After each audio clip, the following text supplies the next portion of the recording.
Bismillahirrahmanirrahim. Assalamualaikum warahmatullahi wabarakatuh. Kaifa halukum ayuhat tulabah? Naltaqi marratan ukhra fi ta'allumi al-lughatil arabiyyah. Taib, al-yawm sanadrusu an taqsimil kalimah. Hari ini kita akan belajar tentang taqsimul kalimah, yaitu pembagian kata. Jadi dalam bahasa Arab, kalimatun itu bermakna kata, ya. Kalau kalimat dalam bahasa Indonesia kalimat itu dalam bahasa Arab jumlah, artinya kalimat, ya. Nah, apa saja sih macam-macam kata dalam bahasa Arab? Al-an sanadrusu an taqsimil kalimah, nabda darsana bi qiraati basmalah. Bismillahirrahmanirrahim. Tayyib. Taqsimul kalimah fil lughatil arabiyyah hunaka thalatha aqsam. Dalam bahasa Arab ada 3 pembagian atau 3 macam kata, jenis kata. Al-awwal ismun.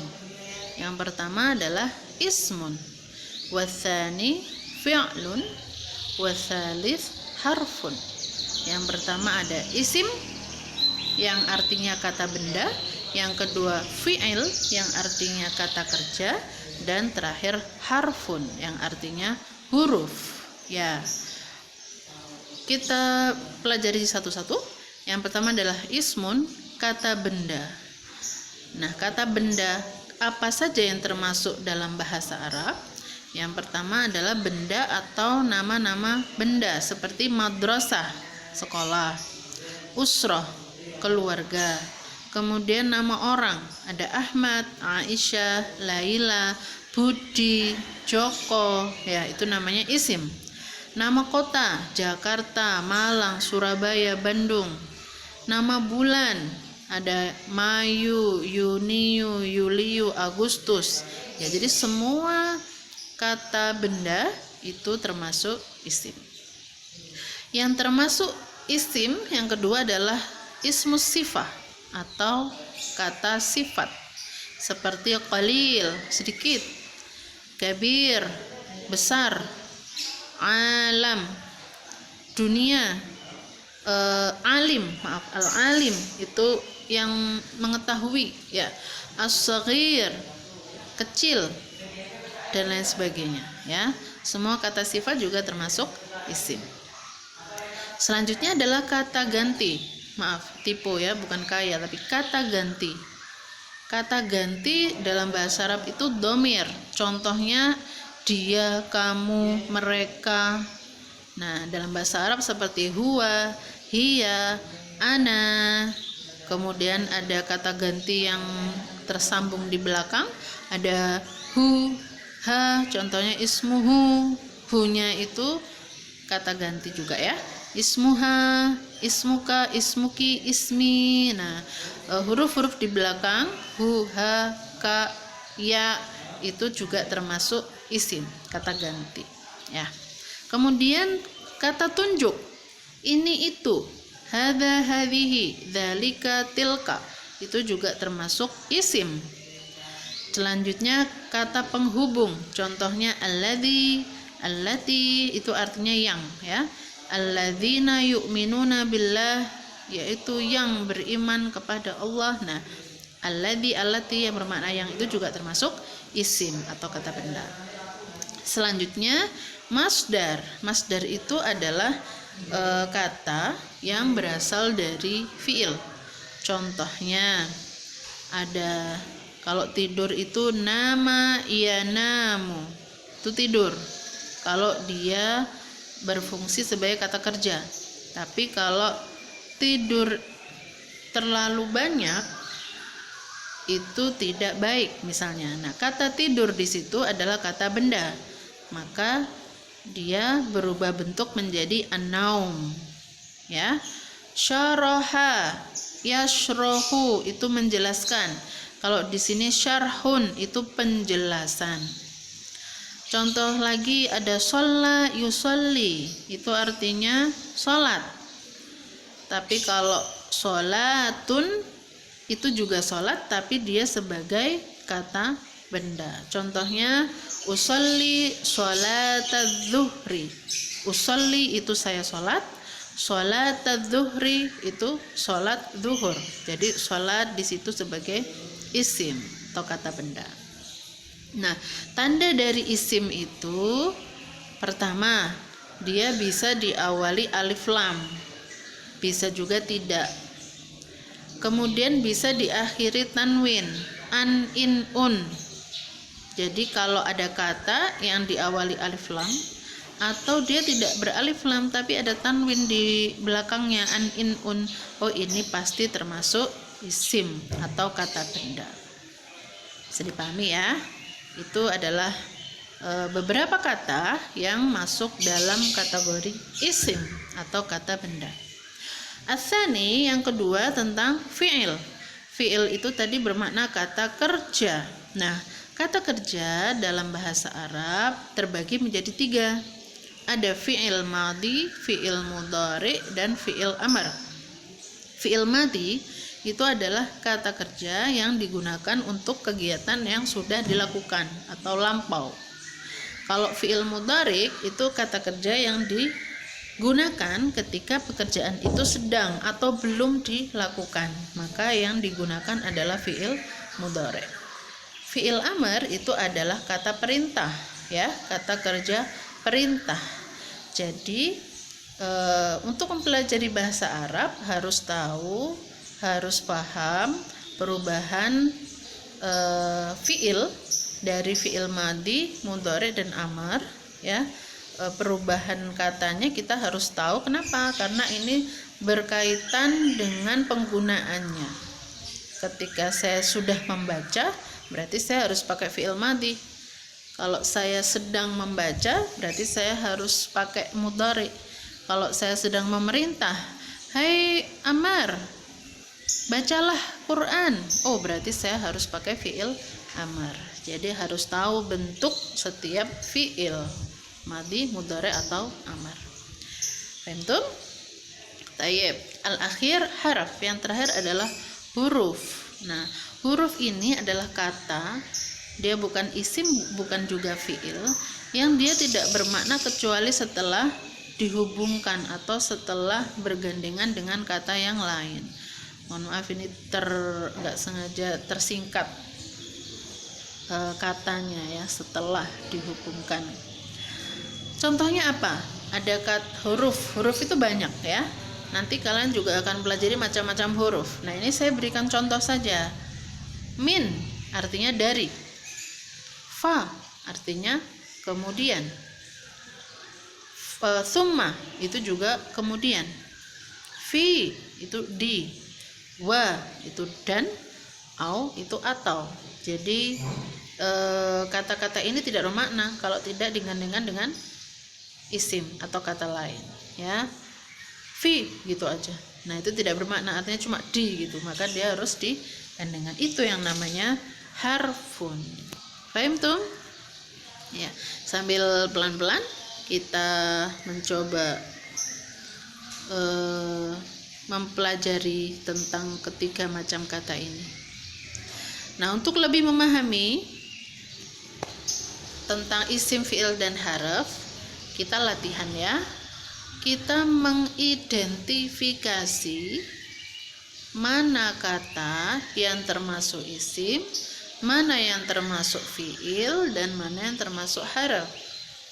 Yang pertama, unwanu sadiqi fi syari' Imam Bonjol, Rokem Khamsah wa Ishrin, Padang. Nah, mana yang termasuk isim? Hampir semua ini termasuk isim, ya. Ada unwan, sodiki itu juga isim, syari, Imam Bonjol, Padang, itu semua kata ini terdiri dari isim. Apakah ada fiilnya? Sepertinya tidak ada, yang nomor 1, ya. Ar-raqmu tsani, nomor 2, Muhammad tilmidun jadidun yata'allamu fis shafil 'ashir. Muhammad termasuk isim, tilmidun juga isim, jadidun juga isim, yata'allamu Nah, kalau tidak tahu maknanya, kalau sudah tahu artinya kan gampang ya. Muhammad murid baru, dia belajar di kelas 10. Nah, kalau tahu artinya mudah. Tapi kalau yang tidak tahu, kita lihat cirinya. Muhammadun tilmidun jadidun, ini adalah ciri isim. Kenapa? Karena semua menggunakan tanwin di akhir harokatnya, akhir hurufnya. Un. Nah, ini pasti isim. Yata'allamu. Nah, ini adalah salah satu ciri dari kata fi'il atau kata kerja yang berawalan ya, berawalan ta, berawalan alif dan nun. Gampangnya anita, alif, nun, ya, ta. Semua kata beberapa ya yang berawalan dengan huruf itu cirinya fi'il. Jadi ya ta'allamu itu termasuk fi'il. Tata'allamu juga fi'il, ata'allamu juga fi'il, ya, tergantung huruf depannya yang berubah-ubah. Fi termasuk harfun, as-saffil ashir termasuk apa yuk? Isim. Kenapa? Karena ada alif lamnya. Ya, semua kata yang beralif lam termasuk isim.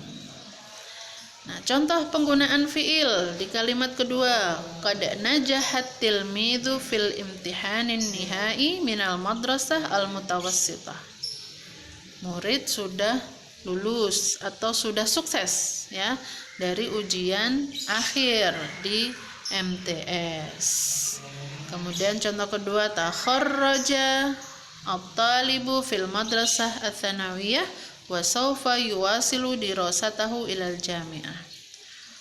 Murid itu sudah lulus dari SMA dan akan melanjutkan studinya di universitas.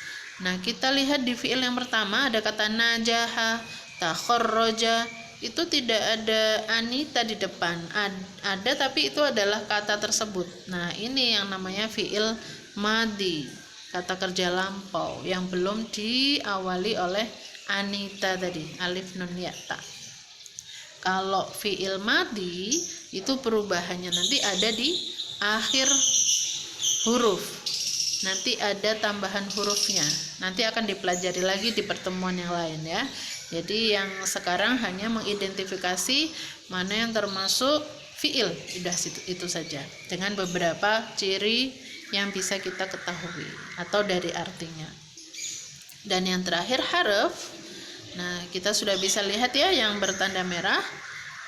Itu adalah contoh dari penggunaan huruf dalam kalimat. Lan yaghibat tullabu 'anid dirasah illa li'udhrin syar'iyyin. Murid tidak akan gaib, ya absen dari sekolah kecuali untuk sesuatu masalah syar'i, alasan syar'i. Oke. Antum, ini beberapa contoh ya. Nanti sambil latihan kita pelan-pelan mempelajarinya. Kalau sudah latihan semakin paham. Nah, baik. Nah, sekarang kita berlatih mencari isim, mencari fi'il, mencari huruf dalam kalimat. Ini namanya mengidentifikasi ya. Saya beri contoh ar-raqmul awal. Saya beri contoh nomor 1 ya. Muhammadun tilmidun yata'allamu fis saffil ashir.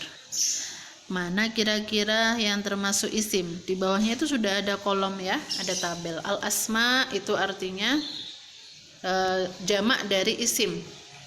Jadi kata-kata benda ditulis di situ. Al-af'al jamak dari fi'il.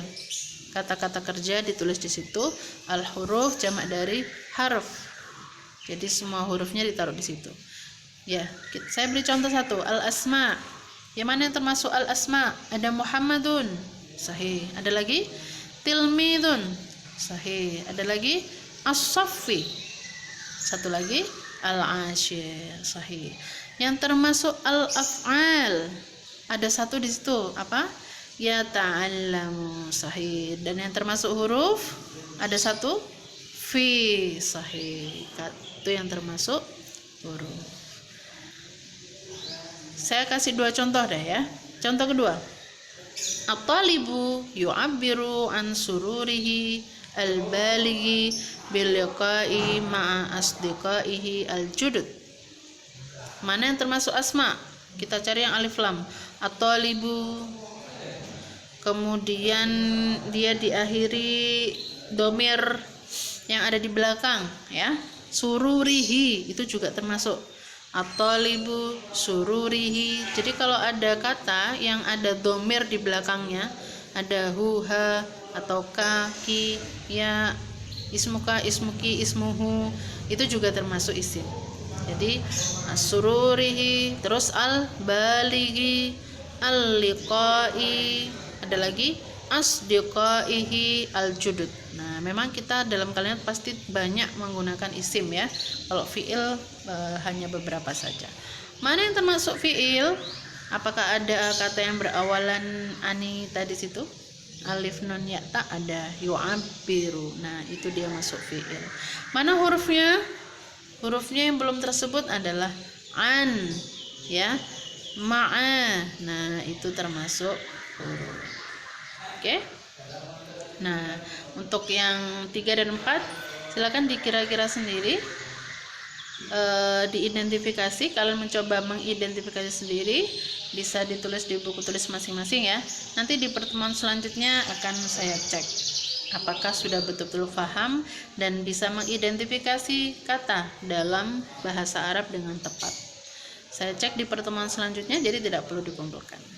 Baik, cukup ya. Baik, nakhtatim dirasatana bi qiraati alhamdulillahirabbil alamin. Semoga diberi kemudahan dalam mempelajari dan memahami materi kita pada hari ini. Ila liqa, syukran, wassalamualaikum warahmatullahi wabarakatuh.